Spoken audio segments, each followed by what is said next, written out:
Le drawdown, également connu sous le nom de Auto Liquidate Threshold Value, est le maximum que vous pouvez perdre dans l'ensemble du compte. Si le solde de votre compte tombe en dessous de ce niveau à tout moment, le compte ne sera plus éligible au financement. Chaque évaluation a un drawdown différent allant de 1500 $ pour le compte de 25 000 $ jusqu'à 5500 $ pour le compte de 250 000 $. Voici un exemple avec le compte de 100 000 $. Le drawdown de ce compte est de 3 500 $. Cela signifie que nous démarrons notre évaluation avec une valeur de drawdown commençant à 96 500 $. Le drawdown suivra le solde le plus élevé de votre compte jusqu'à ce qu'il atteigne le solde de départ initial, qui dans ce cas est de 100 000 $. À partir de là, il ne bougera plus jamais, peu importe le profit que vous réalisez. Cela fonctionne de la même manière pour le compte de trading financier. Si vous gagnez par exemple 20 000 $ une fois financé, vous aurez 20 000 $ de drawdown avec lesquels vous pouvez trader. Voici un exemple utilisant le compte de 50 000 $.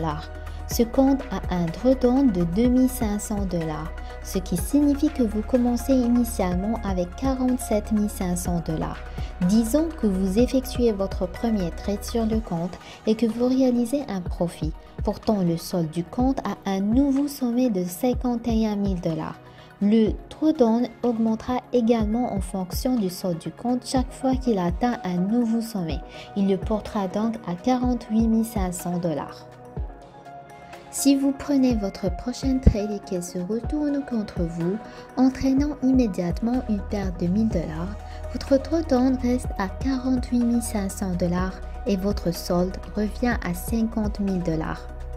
N'oubliez pas que ce n'est qu'une fois que vous aurez dépassé votre dernier sommet à 51 000 $ que le drawdown recommencera à augmenter. Une fois que le drawdown a monté comme ceci, jusqu'à 50 000 $, il n'augmentera plus. Pour trouver le drawdown, ouvrez RTrader Pro, accédez au tableau de bord de trader sur le côté gauche. Cela fera apparaître une fenêtre avec les statistiques de votre compte. Faites défiler vers l'extrême droite et recherchez la colonne du Auto Liquidate Threshold Value. Faites-la glisser et placez-la à côté du solde de votre compte. C'est ici que vous pourrez suivre le drawdown en temps réel. Si à tout moment le solde de votre compte tombe en dessous du Auto Liquidate Threshold Value, vous devrez réinitialiser le compte ou démarrer un nouvel abonnement pour réessayer. Si le drawdown a été dépassé et que vous essayez de placer une trade sur RTrader, l'ordre ne passera pas et la taille de votre position restera à 0. Si vous essayez de passer une trade sur NinjaTrader ou toute autre plateforme, un message d'erreur apparaîtra indiquant que les ordres ne peuvent être passés que par les administrateurs. Vous pouvez également accéder aux ordres récents dans RTrader Pro. Vous verrez que le One-Up Trader auto-algorithme de liquidation a fermé la position.